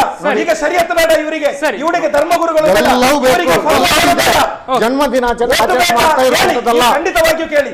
ನಾನು ಇವತ್ತಿಗೂ ಟಿಪ್ಪುವಿನ ಹೇಳ್ತೇನೆ, ಹೆಸರಲ್ಲಿ ನಾನು ಜನ್ಮದಿನಾಚರಣೆ ಎಲ್ಲಿ ಕೂಡ- ಆಚರಣೆ ಒಂದು ನಿಮಿಷ. ಇದು ಸುಳ್ಳು, ನಾನು ಇಡೀ ತಪ್ಪು ಕಾರ್ಯಕ್ರಮದಲ್ಲಿ ಎಲ್ಲೂ ಕೂಡ ಟಿಪ್ಪುವನ್ನು ಸರಿ. ಅಂದ ಧರ್ಮದ್ರೋಹಿ ಅಂತ ನಾನು ಹೇಳಲಿಲ್ಲ, ಕನ್ನಡ ವಿರೋಧಿ ನಾನು ಹೇಳಲಿಲ್ಲ.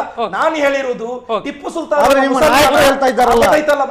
ಮುಸಲ್ಮಾನ. ನಿಮ್ಮ ನಾಯಕರು ನಾನು ಹೇಳ್ತಾ ಇಲ್ಲಿ ಇದ್ದಾರಲ್ಲ, ಬಂದಿದ್ದು, ನಾನು ರೈ ಇಲ್ಲಿ ರೈ ಮುಚ್ಚಿಲ್ ಮಾತಾಡ್ಲಿಕ್ಕೆ ಸರಿ, ಬಂದಿದ್ದು. ಓಕೆ. ನಾನು ಹೇಳಿದ್ದು ನಮ್ಮ ಪಕ್ಷ ಬೇರೆ ರೀತಿಯಲ್ಲಿ ಹೋರಾಟ ಮಾಡುದು ಅವರ ಪ್ರತಿನಿಧಿಯಾಗಿ, ಓಕೆ. ಯಾರು ಇದನ್ನು ವಿರೋಧಿಸ್ತಾರೆ ಸರಿ, ಓಕೆ. ಅವರ ಪ್ರತಿನಿಧಿಯಾಗಿ ಸರಿ. ಮಾತಾಡಬೇಕಾಗಿರೋದು ಅವರ ಹಕ್ಕನ್ನು ಸರಿ, ಅವರು ಓಕೆ, ಮಾಡ್ತಾ ಇದ್ದಾರೆ. ಓಕೆ, ಕೊನೆಯದಾಗಿ. ನೀವು ವಿರೋಧ ಮಾಡ್ತಾ ಇರೋದು ಯಾರು ವಿರೋಧಿಸ್ತಾರೆ ಓಕೆ. ಅವರ ಪ್ರತಿನಿಧಿ ನೀವು ಆಗಿದ್ದೀರಿ. ಓಕೆ. ಅದು ಅಷ್ಟೇ ಇಲ್ಲಿ ಆಗಿರತಕ್ಕಂಥ ಕೊನೆಯಾಗಿ ಸತ್ಯ. ಇಬ್ಬರು ಗಣ್ಯರು ಹೇಳ್ಬೇಕು. ಅನಿಫರ್, ಅಂತಿಮವಾಗಿ ಏನು ಹೇಳಿಕೆ ಇಷ್ಟಪಡ್ತೀರಿ ವೀಕ್ಷಕರಿಗೆ?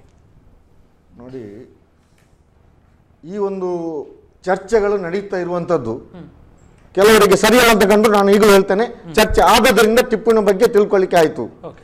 ಅದರಲ್ಲಿ ಏನು ಎಲ್ಲವೂ ಸರಿ ಅಂತ ನಾವು ಹೇಳಲಿಕ್ಕೆ ಸಾಧ್ಯ ಇಲ್ಲ. ಒಂದು 10% ವ್ಯತ್ಯಾಸ ಆಗಿರ್ಲೂಬಹುದು. ಆದ್ರೆ ಈಗಿನ ಪ್ರಜಾಪ್ರಭುತ್ವ ಅಲ್ಲ, ಆಗ ರಾಜನಾಗಿ ಏನೂ ಮಾಡಬಹುದಿತ್ತು ವಿರುದ್ಧವಾಗಿ, ಆದ್ರೆ ಮಾಡ್ಲಿಲ್ಲ ಅಂತ ಹೇಳುವಂಥದ್ದು ಟಿಪ್ಪುವಿನ ದೊಡ್ಡ ಗುಣ.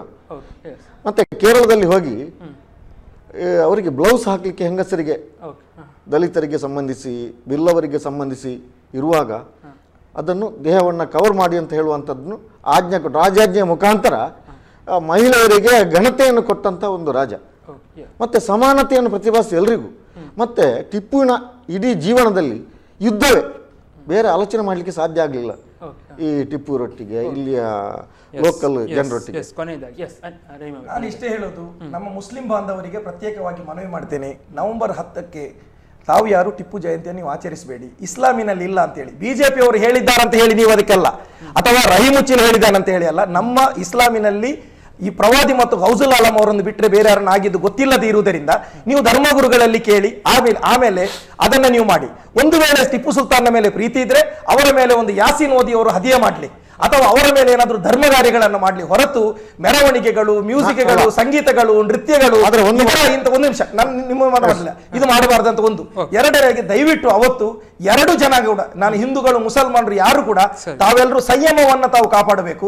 ಆಮೇಲೆ ಏನು ಸರ್ಕಾರ ಇದನ್ನು ಮಾಡಬೇಕಂತ ಮಾಡಿದೆ ಅದನ್ನು ಪ್ರಜಾಪ್ರಭುತ್ವದ ಅಡಿಯಲ್ಲಿ ನಿಂತುಕೊಂಡು ನಾವು ವಿರೋಧಿಸಬೇಕು, ಸಂವಿಧಾನದ ಅಡಿಯಲ್ಲಿ ನಿಂತುಕೊಂಡು ವಿರೋಧಿಸಬೇಕು, ಹೊರತು ಯಾವುದೇ ಒಂದು ಮಾರ್ಗದಲ್ಲಿ ಕಲ್ಲು ಬಿಸಾಡುವಂತಾಗಲಿ, ಅಹಿತಕರ ಮಾಡುವಂತಾಗಲಿ ಇದು ಮಾಡುವಂತದ್ದಲ್ಲ. ಮೂರನೇದು ಒಂದೇ ಒಂದು ವಿಚಾರ ಏನಂತ ಹೇಳಿದ್ರೆ, ಈ ವಿರೋಧ ಭಾರತೀಯ ಜನತಾ ಪಾರ್ಟಿ ಏನು ಟಿಪ್ಪು ಜನ್ಮ ಜಯಂತಿ ಬಗ್ಗೆ ಮಾಡ್ತಾ ಇದ್ದಾರೆ, ಇದು ಆ ವಿಚಾರದ ಬಗ್ಗೆ ಹೊರತು ಮುಸ್ಲಿಂ ಸಮಾಜದ ಮೇಲೆ ಇರತಕ್ಕಂಥ ವಿರೋಧ ಅಲ್ಲ ಅನ್ನತಕ್ಕಂಥದ್ದನ್ನು ಬಹಳ ಸ್ಪಷ್ಟವಾಗಿ ತಿಳ್ಕೊಳ್ಬೇಕಂತ ಹೇಳಿ ನಾನು ಎಲ್ಲರಲ್ಲಿ ನಾನು ಕಳಿಕಳಿ ಮಾಡ್ತಾ ಇದ್ದೇನೆ. ಶಾಂತಿ ಸಂಯಮವನ್ನ ಕಾಪಾಡಿಕೊಂಡು ಬರಬೇಕು ಇದೇ ರೀತಿಯಲ್ಲಿ. ಆಮೇಲೆ ರಹೀಮುಚ್ಚಿಲ್ ಕೂಡ ಯಾರ ವಿರುದ್ಧ ಮಾತಾಡಿರುವಂತದ್ದಲ್ಲ, ನಾನು ಪ್ರಾಮಾಣಿಕವಾಗಿ ಮಾತಾಡಿದ್ದೇನೆ. ಅದರಿಂದಾಗಿ ಸ್ವಲ್ಪ ಧರ್ಮಗುರುಗಳಲ್ಲಿ ಕೇಳಿ ರಹೀಮುಚ್ಚಿಲ್ ಮಾತಾಡಿದ್ದು ಸರಿಯಾ, ಸತ್ಯಕ್ಕೆ ದೂರ ಚರ್ಚೆ ಮಾಡಿಕೊಂಡು ನನ್ನನ್ನು ನಿಂದನೆ ಮಾಡಬೇಕಂತ ಹೇಳಿ ಕೂಡ ನಾನು ಕೇಳ್ತೇನೆ. ನಾನು ಹೇಳುವಂತದ್ದು, ಈಗ ಮೇ 4ಕ್ಕೆ ಟಿಪ್ಪು 10ಕ್ಕೆ ಮೇ 10ಕ್ಕೆ ಶಹೀದ್ ಆಗಿದ್ದಾರೆ. ಈಗ ಆ ತಿಂಗಳಲ್ಲಿ ಮಾಡ್ಲಿಕ್ಕೆ ಆಗುದಿಲ್ಲ, ಈಗ ಅದಕ್ಕೆ ಮಾಡ್ಲಿಕ್ಕೆ ಆಗುದಿಲ್ಲ. ನವೆಂಬರ್ನಲ್ಲಿ ಈಗ ಮೇ 10 ಇವರು ಹೇಳಿದರು. ನಾನು ಹೇಳುವಂಥದ್ದು ಮೇ ತಿಂಗಳು, ಇದು ನವೆಂಬರ್ ತಿಂಗಳು ಇಡೀ ಟಿಪ್ಪುವನ್ನ ನೆನಪಿಸುವಂತ ಕಾರ್ಯ ಆಗಲಿ. ಮತ್ತೆ ಬಿಜೆಪಿಗರು ಅವರು ಜಯಂತಿಗೆ ವಿರೋಧ ಮಾಡುದಿದ್ರೆ ಅಟ್ಲೀಸ್ಟ್ ಮಂಗಳೂರು ಅಂತಾರಾಷ್ಟ್ರೀಯ ವಿಮಾನ ನಿಲ್ದಾಣಕ್ಕ ಅಥವಾ ಬೇರೆಯ ಟಿಪ್ಪುನ ಕೊಡುಗೆಯನ್ನ ಸ್ಮರಿಸಿ ಆ ಟಿಪ್ಪುನ ಹೆಸರಲ್ಲಿ ಏನಾದರೂ ಒಂದು ಕೊಡುಗೆಯನ್ನ ಚರ್ಚೆ ಇನ್ನಷ್ಟು ಆಗ್ಲಿ. ಒಟ್ಟಿನಲ್ಲಿ ಟಿಪ್ಪು ಜಯಂತಿ ಹತ್ತಿರ ಬರುವಾಗ ಟಿಪ್ಪಿನ ಬಗ್ಗೆ ತಿಳಿದುಕೊಳ್ಳಿಕ್ಕೆ, ಅದು ಪ್ಲಸ್ ಇರ್ಬೋದು, ಮೈನಸ್ ಇರ್ಬೋದು, ಸಕಾರಾತ್ಮಕ ನಕಾರಾತ್ಮಕ ತಿಳಿದುಕೊಳ್ಳುವಂತ ಅವಕಾಶ ಜಾಸ್ತಿ ಆಗ್ತಾ ಉಂಟು. ಇತಿಹಾಸವನ್ನು ಹೆಚ್ಚೆಚ್ಚು ಜನ ಓದಲಿಕ್ಕೆ ಶುರು ಮಾಡಿರ್ಬೋದು, ಯುವಕರು ಈ ಬಗ್ಗೆ ತಿಳ್ಕೊಳ್ಳಿಕ್ಕೆ ಆಸಕ್ತಿಯನ್ನು ವಹಿಸಿರ್ಬೋದು. ಒಟ್ಟು ಟಿಪ್ಪು ವಿವಾದಾತ್ಮಕವಾಗಿ ಉಳಿದಿದ್ದಾರೆ ಎನ್ನುವುದು ಮಾತ್ರ ನಿಜ ಅಂತ ಹೇಳ್ತಾ, ಕಾರ್ಯಕ್ರಮಕ್ಕೆ ಬಂದಿರುವಂತಹ ಇಬ್ಬರು ಗಣ್ಯ ರಹೀಮುಚ್ಚಿಲ್ ಅವರಿಗೆ ಮತ್ತು ಮೊಹಮ್ಮದ್ ಹನೀಫ್ ಅವರಿಗೆ ನಮ್ಮ ಟಿವಿಯ ಪರವಾಗಿ ಆತ್ಮೀಯವಾಗಿರುವಂತಹ ಧನ್ಯವಾದಗಳು. Thank you very much sir. ಇದು ಇವತ್ತಿನ ಜನಧ್ವನಿ. ನಾಳೆ ರಾತ್ರಿ 7:40 ಜನಧ್ವನಿಯರ ಪ್ರಸಾರ ಕಾರ್ಯಕ್ರಮದಲ್ಲಿ ಮತ್ತೆ ಭೇಟಿಯಾಗೋಣ. ನಮಸ್ಕಾರ, ಶುಭರಾತ್ರಿ.